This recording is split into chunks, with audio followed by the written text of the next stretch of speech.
तो दोस्तों इस मूवी की स्टार्टिंग होती है इंडिया के लेह लद्दाख से एंड मूवी के स्टार्ट होते ही हम सबसे पहले एक्टर है शंकर। हम ये जानते हैं कि शंकर इंडियन एयरफोर्स के अंदर एक फ्लाइट लेफ्टिनेंट होता है और सिर्फ ये नहीं बल्कि इस पूरे लेह लद्दाख के रीजन के अंदर जितने भी फाइटर्स होते हैं उन सारे एयरफोर्स के फाइटर्स में से शंकर सबसे बेस्ट होता है। अब दोस्तों मूवी के इसी स्टार्टिंग वाले सीन के अंदर हम ये देखते हैं कि इस टाइम पर इंडिया, पाकिस्तान और चाइना के बीच के टेंशन काफी हाई होते हैं। साथ ही साथ ये वो वाला टाइम होता है जिस टाइम पर इंडिया और पाकिस्तान के बीच वॉर होने वाली होती है और इसीलिए इसी टाइम पर शंकर को हवा में पेट्रोलिंग के लिए भेजा जाता है। लेकिन जब शंकर अपने एयरक्राफ्ट से हवा में पेट्रोलिंग कर रहा होता है तभी वो नोटिस करता है कि इंडियन एयरफोर्स की टेरिटरी के अंदर एक चाइनीज शिप आ रहा है। हालांकि इस टाइम पर वो चाइनीज एयरक्राफ्ट इंडिया की टेरिटरी में घुसा तो नहीं होता, लेकिन जैसे शंकर उसे देखता है वैसे वो उस एयरशिप के पास जाता है और वो उस चाइनीज एयरक्राफ्ट के लोगों को धमकाने लगता है कि वो लोग इंडिया में ना घुसे और यहीं से वापस लौट जाएं। ये देखकर शंकर के सीनियर्स उसे वायरलेस के जरिए समझाते हैं कि वो ऐसा ना करें क्योंकि उसके ऐसा एग्रेशन दिखाने की वजह से चाइना से उनकी लड़ाई स्टार्ट हो सकती है। और दोस्तों हम ये देखते हैं कि होता भी कुछ ऐसा ही है क्योंकि चाइनीज एयरक्राफ्ट के अंदर जो भी ऑफिसर्स होते हैं वो शंकर की बात सुन के गुस्सा हो जाते हैं और इसलिए वो लोग तैयारी कर लेते हैं लड़ाई करने की। लेकिन जैसे वो ऑफिसर्स लड़ाई करने के लिए अपने एयरक्राफ्ट से बाहर आ रहे होते हैं वैसे शंकर उन सबके ऊपर अपनी मिसाइल्स को टारगेट कर देता है और फिर इसीलिए ये देखकर चाइनीज ऑफिसर्स डर जाते हैं और वो लोग वहाँ से वापस चले जाते हैं। लेकिन इन सबके बाद जैसे शंकर वापस लैंड करता है वैसे उसका सीनियर उससे मिलता है और वो शंकर को काफी डांटता है। हमें पता लगता है कि यहाँ पर जो शंकर का सीनियर है उसका नाम है ग्रुप कैप्टन शेखावत एंड वो यहाँ पर शंकर को डांटते हुए कहता है कि उसे इतना एग्रेशन नहीं दिखाना चाहिए। वो मानता है कि शंकर एक बहुत ही बढ़िया ऑफिसर है लेकिन इतना गुस्सा उसके लिए बिल्कुल भी ठीक नहीं है क्योंकि ऐसा करने की वजह से वो डिसिप्लिन तोड़ता है और आने वाले टाइम में वो उन सब के लिए मुसीबत भी खड़ी कर सकता है। बाकी इसके साथ ही शंकर ने हवा में अपने सीनियर्स के ऑर्डर को भी फॉलो नहीं किया था और इसलिए ग्रुप कैप्टन शेखावत उसके ऊपर इंक्वायरी बिठाता है और वो एक एडवाइजरी देता है कि शंकर के एक डॉक्टर से काउंसलिंग करवाई जाए और जब ये मेक श्योर हो जाए कि शंकर का गुस्सा शांत हो चुका है और वो ऑफिसर बनने लायक बन चुका है तब उसके बाद ही शंकर को एयरफोर्स में फिर से एंट्री दी जाए एंड बाकी तब तक के लिए शंकर को एयरक्राफ्ट उड़ाने से मना कर दिया जाता है। अब दोस्तों इंक्वायरी बैठने के बाद ही हम ये देखते हैं कि ये इंक्वायरी की रिक्वेस्ट सीधा दिल्ली में आती है और दिल्ली में इंडियन एयरफोर्स के हेडक्वार्टर्स के अंदर हम ये देखते हैं कि यहाँ पर ये रिक्वेस्ट दी जाती है सीधा डॉक्टर मुक्ति को।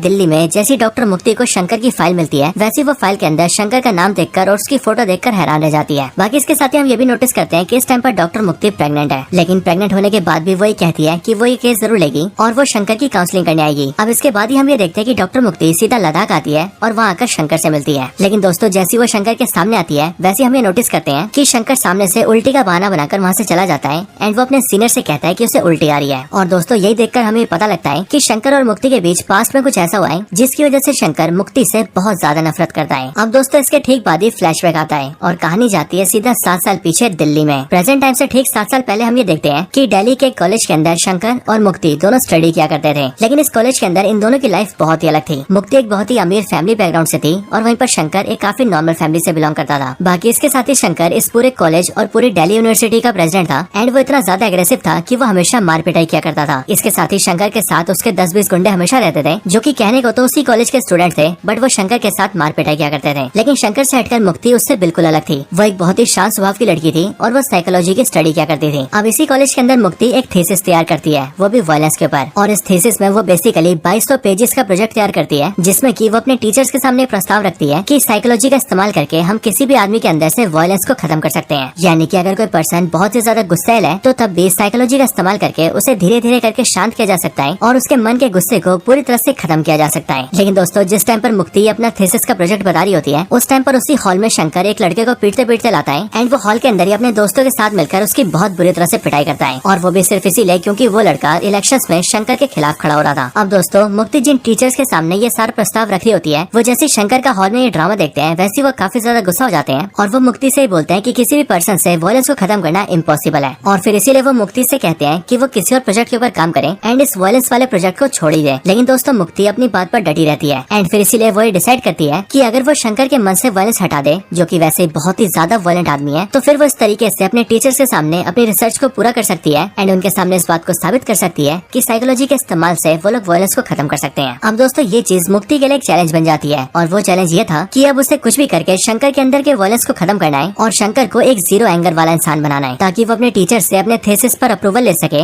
और उनके सामने ये बात साबित कर सके कि जो वो कह रही थी वो बिल्कुल सही कह रही थी। अब हालांकि दोस्तों यहाँ पर शंकर की मुलाकात मुक्ति से भी होती है और उसे एक झलक में मुक्ति काफी पसंद भी आती है। लेकिन फिर इसी टाइम पर उसके लड़ाई झगड़ा करने की वजह से वहाँ पर पुलिस आती है और वो शंकर को पकड़ के वहाँ से ले जाने लगती है। लेकिन जाने से पहले शंकर मुक्ति से कहता है कि वो ऐसी लड़ाइयाँ आए दिन करता है और इसीलिए कमला नगर के पुलिस थाने में उसका रोज का आना जाना है, इसीलिए अगर वो उससे मिलना चाहती है तो वो वहाँ पर आ सकती है। अब दोस्तों इसके आगे हम ये देखते हैं कि शंकर एंड उसके एक दोस्त जिसका नाम वेद होता है उन दोनों को पुलिस वाले पकड़कर सीधा पुलिस थाने के सेल में डाल देते हैं। अब कुछ टाइम बाद पुलिस स्टेशन के अंदर शंकर का फादर आता है। शंकर के फादर को को देखते ही हमें पता लगता है कि शंकर का फादर पेशे से एक वकील है जो कि पास के 30,000 कोर्ट के अंदर नोटरी का काम करता है और इस काम से वो काफी कम पैसे कमाता है जिससे कि वो और उसके बेटे का सिर्फ गुजारा हो पाता है। लेकिन शंकर तब भी अपने फादर की सिचुएशन नहीं समझता और वो सिर्फ और सिर्फ लड़ाई झगड़े करता है। अब यहाँ पर शंकर का फादर उसे और उसके फ्रेंड को छुड़ाने आता है, लेकिन शंकर अपने फादर से भी गुस्से में बात करता है एंड वो अपने फादर से कहता है कि उसे उसकी हेल्प नहीं चाहिए। ये बात सुनकर शंकर का फादर वहाँ से गुस्से में चला जाता है, लेकिन फिर कुछ टाइम बाद ही पुलिस स्टेशन में मुक्ति आती है और वो शंकर एंड उसके फ्रेंड को वहाँ से छुड़ा कर लेकर जाती है। अब इसके बाद ही मुक्ति शंकर को लेकर एक जगह जाती है एंड वहाँ बैठकर उससे बातचीत करना स्टार्ट करती है। यहाँ पर मुक्ति शंकर को अपना प्रपोजल देती है एंड वो उसे कहती है कि वो एक्चुअली में एक साइकोलॉजी की स्टूडेंट है और वो इस टाइम पर इंसान के अंदर से वायलेंस को मिटाने के किसी प्रोजेक्ट पर काम कर रही है और इसीलिए वो चाहती है कि उसके इस प्रोजेक्ट के अंदर शंकर उसका साथ दे और बस उसकी कही भी सारी बातें माने। वो शंकर को बताती है कि कॉलेज के सारे टीचर्स उसे गंदी नाली का कीड़ा कहते हैं एंड वो कहते हैं कि शंकर जैसा आदमी कभी भी नहीं सुधर सकता है, लेकिन मैं तुम्हें सुधार सकती हूँ और इसलिए मैं चाहती हूँ कि तुम मेरी बात मानो, जिसके बदले में मैं तुम्हें एक बेहतर इंसान बनाऊंगी। लेकिन मुक्ति की ये सारी बातें सुनते ही शंकर उससे कहता है कि आखिरकार मैं तुम्हारी बात मानूंगा क्यों? तुम मेरे पर एक्सपेरिमेंट्स करोगी, अपने हिसाब से मुझसे काम करवाओगी, मेरे अंदर के गुस्से को शांत करोगी और मुझसे एक अच्छा इंसान तो बनाओगी, बट एक्चुअली में मुझे तो ऐसा कुछ बनना ही नहीं है। तो इसीलिए तुम मुझे ये बताओ कि आखिरकार मैं तुम्हारी बात मानूं तो मानूं क्यों? अब शंकर की बात सुनकर मुक्ति को भी कहीं न कहीं ये बात समझ में आती है कि उसकी दाल यहाँ पर इस तरीके से नहीं गलने वाली है और फिर इसीलिए वो भी वहाँ से चुपचाप अपने घर चली जाती है। अब अगले दिन जब ये लोग कॉलेज आते हैं तब हम ये देखते हैं कि आज के दिन कॉलेज में मुक्ति की मुलाकात जस्सी नाम के एक लड़के से होती है जो कि कॉलेज में वैसे कोई स्टूडेंट नहीं बल्कि एक प्रोफेसर के तौर पर आता है। लेकिन ये प्रोफेसर एक पार्ट टाइम प्रोफेसर होता है जो कि आगे की स्टडी कर रहा होता है और इसीलिए कुछ टाइम बाद ये जस्सी यूएस चला जाता है ताकि वो अपने बाकी की पढ़ाई को पूरा कर सके। बट यहाँ इस कॉलेज में जस्सी जब मुक्ति से मिलता है तब उन दोनों के बीच काफी अच्छी दोस्ती हो जाती है और वो एक दूसरे को काफी टाइम भी देने लगते हैं। हालांकि इसके बाद ही मुक्ति को फिर से ध्यान आता है कि उसे अपने थीसिस को पूरा करना है और फिर ऐसा करने के लिए वो फिर से शंकर के पास जाती है ताकि वो शंकर के अंदर के वायलेंस को खत्म कर सके। लेकिन जैसी वो शंकर तक पहुंचती है वैसी वो देखती है कि शंकर वहाँ पर अपने बहुत सारे कॉलेज के दोस्तों के साथ मिलकर पूरे कॉलेज के कैंपस में रॉकेट छोड़ रहा होता है और कॉलेज में जितने भी कपल्स होते हैं उन सबको परेशान कर रहा होता है और वो भी सिर्फ इसीलिए क्योंकि आज के दिन वैलेंटाइंस डे होता है एंड शंकर आज के दिन किसी को भी खुश नहीं देखना चाहता। ये चीज देखकर जब मुक्ति उससे पूछती है कि आखिरकार वो ऐसा क्यों कर रहा है, तब इस बात को सुनकर शंकर मुक्ति को बताता है कि मेरे पास तो कोई गर्लफ्रेंड है ही नहीं तो इनके पास क्यों ही छोड़ो। अब शंकर की इस बात को सुनकर मुक्ति उसे ऑफर देती है कि अगर ऐसी बात है तो मैं तुम्हारी गर्लफ्रेंड बन जाती हूँ, लेकिन हाँ सिर्फ और सिर्फ काम के लिए। सो फिर इसीलिए इस डील के तहत तुम्हें गर्लफ्रेंड मिल जाएगी और मैं अपना काम पूरा कर लूंगी। अब हालांकि शंकर मुक्ति के इस ऑफर पर भी थोड़ा आनाकानी करता है और फिर इसीलिए यह सुनकर मुक्ति को थोड़ा गुस्सा आता है एंड वो शंकर से कहती है कि इस पूरे शहर के अंदर गंदी नाली का कीड़ा सिर्फ तुम नहीं हो बल्कि बहुत सारे हैं, इसलिए अगर तुम मेरी बात नहीं मानोगे तो मैं किसी और के साथ चली जाऊंगी, किसी ऐसे के साथ जो कि मेरी बात मानेगा। ये बात सुनकर शंकर को थोड़ी सी हंसी आती है और फिर इसीलिए वो मुक्ति के इस ऑफर पर हाँ कर देता है, जिसके बाद से मुक्ति सिर्फ काम के लिए शंकर की गर्लफ्रेंड बन जाती है और इसके बदले में शंकर मुक्ति के प्रोजेक्ट में उसका साथ देने लगता है एंड उसके एक्सपेरिमेंट्स के ऊपर काम करने लगता है। अब इसके बाद ही मुक्ति शंकर के साथ रहना स्टार्ट करती है और वो धीरे धीरे करके उसे ऑब्जर्व करती है एंड वो धीरे धीरे करके ये सारी बातें जानने लगती है कि शंकर कहाँ रहता है, वो किससे बात करता है, उसके पूरे दिन का रूटीन क्या है, उसे क्या पसंद है क्या ना पसंद है, वो कहाँ जाना पसंद करता है और सबसे मेन बात वो किन किन चीजों के ऊपर गुस्सा करता है। अब ऐसा करते करते धीरे धीरे करके 2 महीने बीत जाते हैं और इन 2 महीनों के अंदर हम ये देखते हैं कि शंकर के मन में मुक्ति के लिए थोड़ी थोड़ी फीलिंग्स आने लगती है, लेकिन मुक्ति के मन में शंकर के लिए कुछ भी नहीं आता। वो इस चीज को सिर्फ अपने काम के तौर पर लेती है। लेकिन इन 2 महीनों में हम ये देखते हैं कि वो धीरे धीरे करके शंकर के अंदर काफी ज्यादा बदलाव ले आती है। लेकिन अब 2 महीने बाद एक दिन अचानक से हम ये देखते हैं कि शंकर का जो जिगरी दोस्त होता है यानी कि वेद, उसका कॉलेज के गेट के बाहर ही एक बस के कंडक्टर से झगड़ा हो जाता है और इसीलिए ये चीज जैसी शंकर को पता लगती है वैसी वो और उसके सारे दोस्त मिलकर उस पूरी बस को फोड़ देते हैं और बस के ड्राइवर और कंडक्टर को बहुत बुरी तरह से मारते हैं। ये बात जैसी मुक्ति को पता लगती है वैसी वो भागते हुए उसके पास आती है एंड वो शंकर को रोक देती है। इसके बाद वो शंकर से कहती है कि अगर उसने और गुस्सा दिखाया तो स्कूल के टीचर्स उसके थीसिस प्रोजेक्ट को कभी भी अप्रूवल नहीं देंगे और उसके पूरे 2 महीने की मेहनत खराब हो जाएगी और इसीलिए वो शंकर से कहती है कि चाहे कुछ भी हो जाए वो किसी पर हाथ नहीं उठाएगा और बिल्कुल गुस्सा नहीं करेगा। इसके कुछ टाइम बाद ही वहाँ पर सारे के सारे टीचर्स भी आ जाते हैं और फिर उन सबके सामने मुक्ति उस बस के कंडक्टर से कहती है कि वो सबके सामने शंकर को चाटा मारे एंड फिर हम भी देखते हैं कि वो कंडक्टर शंकर को चाटा मारता है, लेकिन बदले में शंकर उसे कुछ भी नहीं बोलता है। अब असल में यहाँ पर मार खाने से पहले शंकर ने मुक्ति से बोला होता है कि मैं यूं ही तुम्हारी बात नहीं मानूंगा, मैं तुम्हारी बात मानूंगा लेकिन उसके बदले में मुझे फन चाहिए, जिस बात पर मुक्ति भी राजी हो चुकी थी। और इसीलिए जैसे मुक्ति के लिए शंकर चाटा खाता है और सामने वाले को कुछ भी नहीं करता है, वैसे उसके बाद ही मुक्ति शंकर को लेकर सीधा होटल रूम जाती है और वहाँ लाकर वो शंकर से कहती है कि उसे जो फन करना है वो कर सकता है। लेकिन ये देखकर शंकर मुक्ति को मना कर देता है एंड वो मुक्ति से कहता है कि मैं जानता हूँ कि तुम अपने काम के लिए ये सब भी कर सकती हो, लेकिन तुम्हारी तरह मुझसे ये सब नहीं होने वाला। और फिर ये बोलकर शंकर वहाँ से चला जाता है। और असल में दोस्तों ये सब इसीलिए क्योंकि शंकर अब धीरे धीरे करके मुक्ति से प्यार करने लगा है। अब इसके अगले दिन कॉलेज में हम ये देखते हैं कि शंकर की वजह से मुक्ति के थीसिस पेपर पर टीचर्स ने साइन कर दिए थे, जिस वजह से मुक्ति अपने प्रोजेक्ट में पास हो गई थी और अब फाइनली वो साइकोलॉजी की डॉक्टर बन चुकी थी। ये देखकर मुक्ति बहुत ज्यादा खुश होती है और इसीलिए वो जल्दी से शंकर से जाकर मिलती है और उसे गले लगाकर हंसते हुए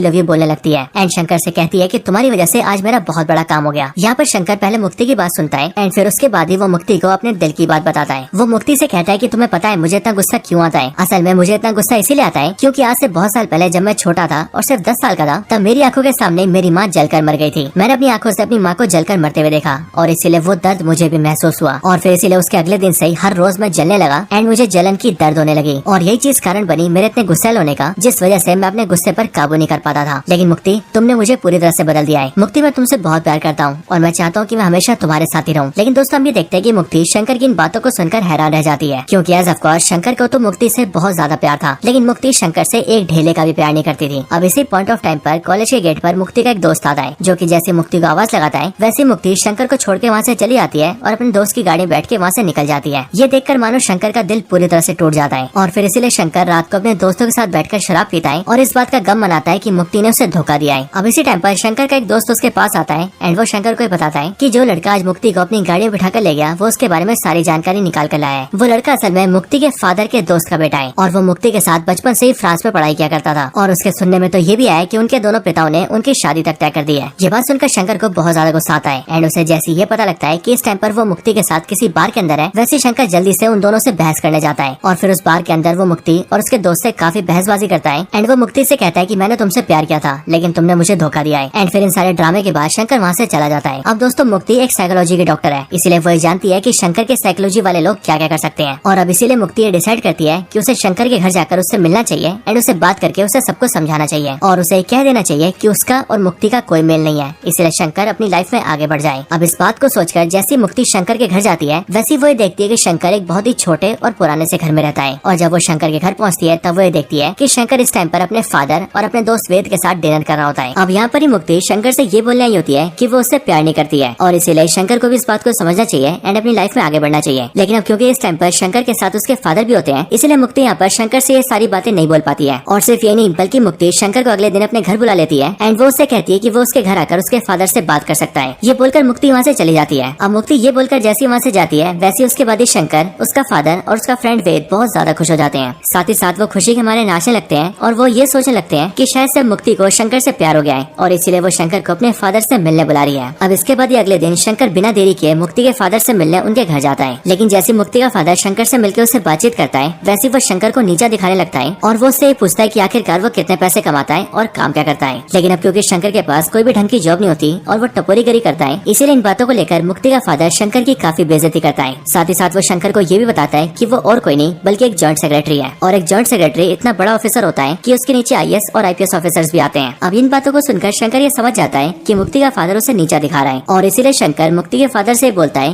कि आप जिस पोजीशन पर है वहाँ पर आने के लिए मुझे क्या करना पड़ेगा। ये बात सुनकर मुक्ति का फादर उससे कहता है कि मुझ तक आने के लिए तुम्हें सबसे पहले IAS ऑफिसर बनना होगा। लेकिन एक IAS ऑफिसर बनने के 3 स्टेप्स होते हैं, पहला प्रीलिम्स, दूसरा मेंस और फिर उसके बाद इंटरव्यू। लेकिन मुक्ति का फादर शंकर से कहता है कि अगर वो प्रीलिम्स भी पास कर लेता है तो फिर उसके बाद ही वो अपनी बेटी मुक्ति की शादी शंकर से करवा देगा। अब शंकर इस चीज को अपने ईगो पर लेता है एंड वो मुक्ति के फादर से कहता है कि अब वो मुक्ति को उसी दिन फोन करेगा जिस दिन वो IAS के प्रीलिम्स को पास कर लेगा। हालांकि इस बात को सुनकर मुक्ति शंकर को रोकती है एंड वो उसे समझाती है कि जो वो करना चाह रहा है वो इतना भी आसान नहीं है क्योंकि हर साल लाखों बच्चे IAS का प्रीलिम्स देते हैं बट उनमें से सिर्फ 1-2% ही पास होते हैं। लेकिन तब भी शंकर मुक्ति की बात नहीं सुनता और वो मुक्ति से कहता है कि अब वो उसे उसी दिन फोन करेगा जिस दिन वो प्रीलिम्स पास कर लेगा। अब दोस्तों इसके बाद ही हमें पता लगता है कि शंकर को UPSC के बारे में कुछ भी नहीं पता होता, यहाँ तक कि उसे तो UPSC और IAS की फुल फॉर्म तक नहीं पता होती। लेकिन तब भी वो धीरे धीरे करके सारी जानकारी इकट्ठा करता है और किताबें खरीद के IAS की पढ़ाई शुरू करता है। इसके बाद शंकर 2 बार एग्जाम में फेल भी होता है लेकिन वो तीसरी बार में प्रीलिम्स पास कर लेता है एंड फिर उसी दिन वो मुक्ति को फोन करके उससे मिलने जाता है। लेकिन शंकर जैसी मुक्ति से मिलने उसके घर जाता है वैसे उसकी आंखें फटी की फटी रह जाती है और वो इसीलिए दोस्तों क्योंकि शंकर की तैयारी के बीच अब 3 साल बीत चुके थे और इन 3 सालों के अंदर जो मुक्ति थी वो US चली गई थी एंड वहाँ जाकर अपने आगे की पढ़ाई को पूरा करी थी।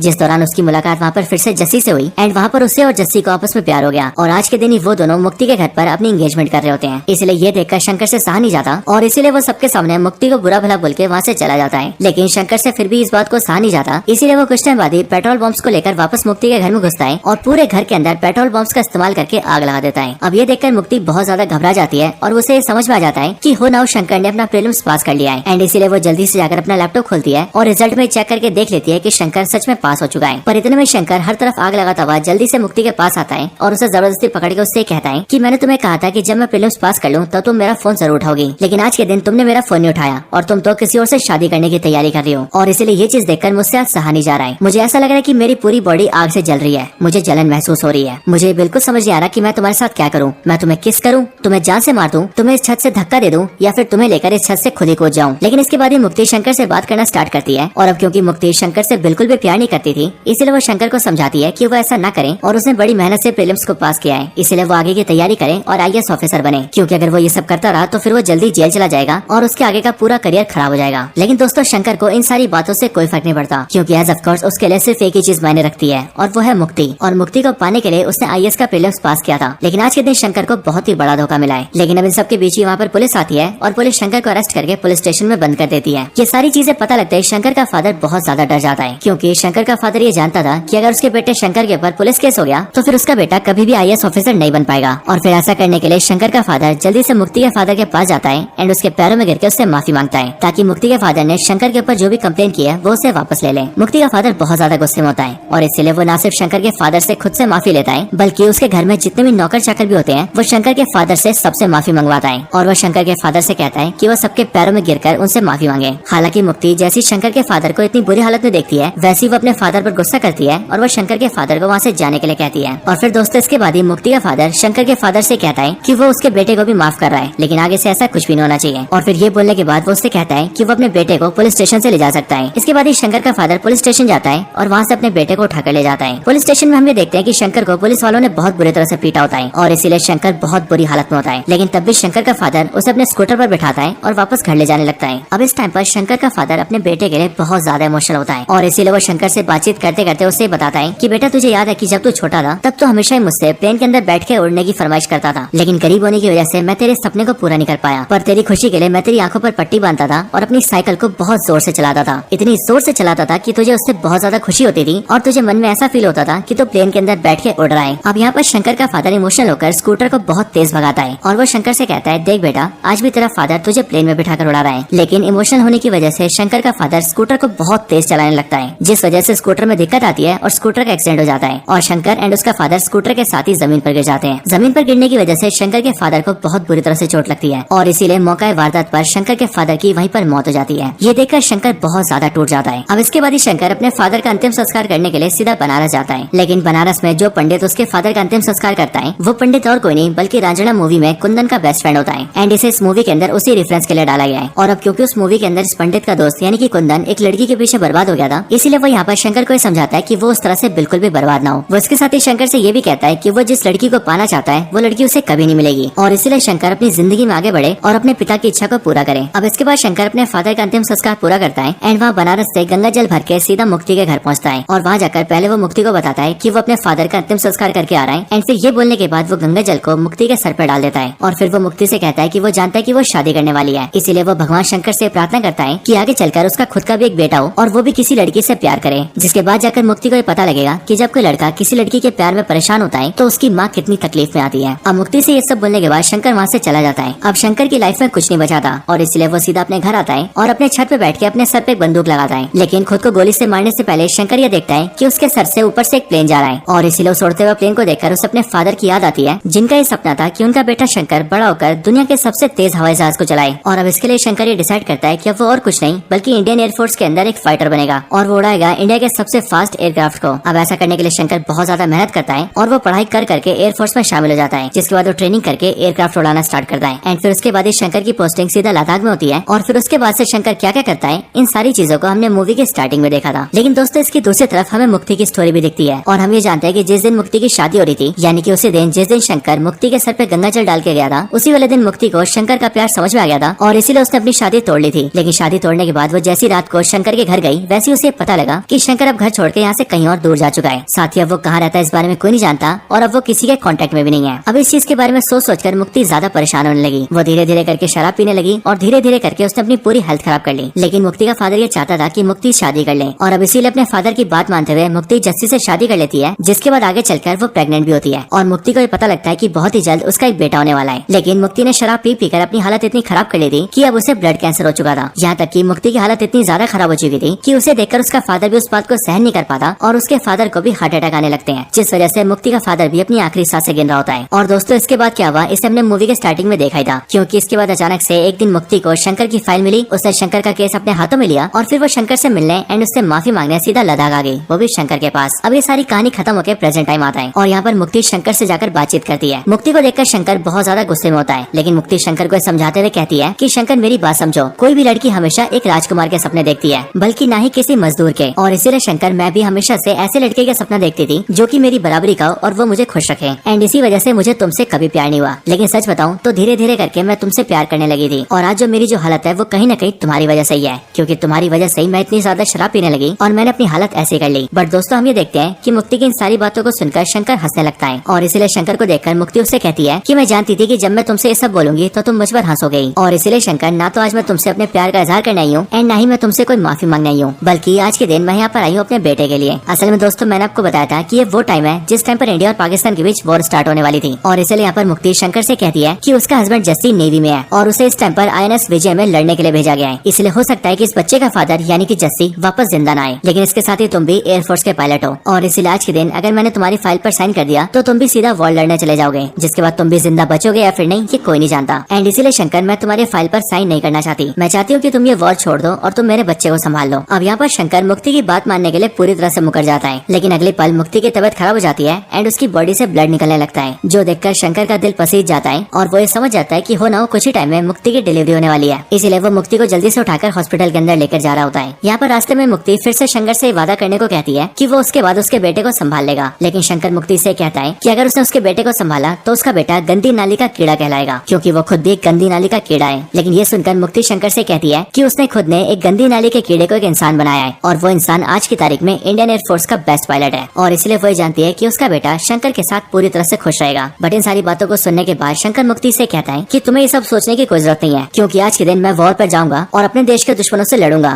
क्योंकि अब मेरा एक ही फर्ज है, वो है देश की हिफाजत करना। और रही बात तुम्हारे बेटे की, तो उसकी हिफाजत उसका बाप करेगा यानी कि जस्सी, और उसके रहते जस्सी को कुछ नहीं होगा। और फिर दोस्तों ये वादा करने के बाद वो मुक्ति से अपने पेपर्स पर साइन करवाता है एंड फिर से लड़ने के लिए चला जाता है। इसके बाद ही शंकर जल्दी से अपने एयरक्राफ्ट के अंदर बैठता है और सीधा इंडियन नेवी के पास पाकिस्तानियों से फाइट करने जाता है, जहाँ पर जस्सी ऑलरेडी INS विजय के अंदर बैठकर पाकिस्तानियों से फाइट कर रहा था और इस पॉइंट ऑफ टाइम पर पाकिस्तानी फ्रिगेट्स INS विजय पर भारी पड़ रहे थे। लेकिन शंकर और उसके साथियों के आने के साथ ही वो सभी लोग मिलकर पाकिस्तान के सारे फ्रिगेट्स को डिस्ट्रॉय कर देते हैं और एक एक करके उन्हें खत्म कर देते हैं। लेकिन फिर इसके बाद ही पाकिस्तान का एक आखिरी फ्रिगेट बचता है, बट उसे खत्म करने के लिए शंकर के एयरक्राफ्ट के अंदर वेपन्स खत्म हो जाते हैं। ये चीज देखकर शंकर के सीनियर्स उसे वापस आने के लिए कहते हैं, क्योंकि उसके पास और वेपन्स नहीं होते। बट शंकर उनकी बात नहीं मानता और वो सीधा अपने एयरक्राफ्ट को लेकर सीधा पाकिस्तान के फ्रिगेट में टकरा जाता है, जिसकी वजह से पाकिस्तान का फ्रिगेट तो डिस्ट्रॉय होता है, बट उसके साथ ही शंकर भी मारा जाता है। लेकिन ऐसा करके वो जस्सी को बचा लेता है। और फिर इधर दूसरी तरफ हम भी ये देखते हैं कि मुक्ति के बेटे की सक्सेसफुल डिलीवरी हो जाती है, लेकिन डिलीवरी देने के बाद ही मुक्ति मर जाती है। और फिर दोस्तों इस तरह से इस पूरी प्रेम कहानी में शंकर और मुक्ति दोनों अपनी जान दे देते हैं।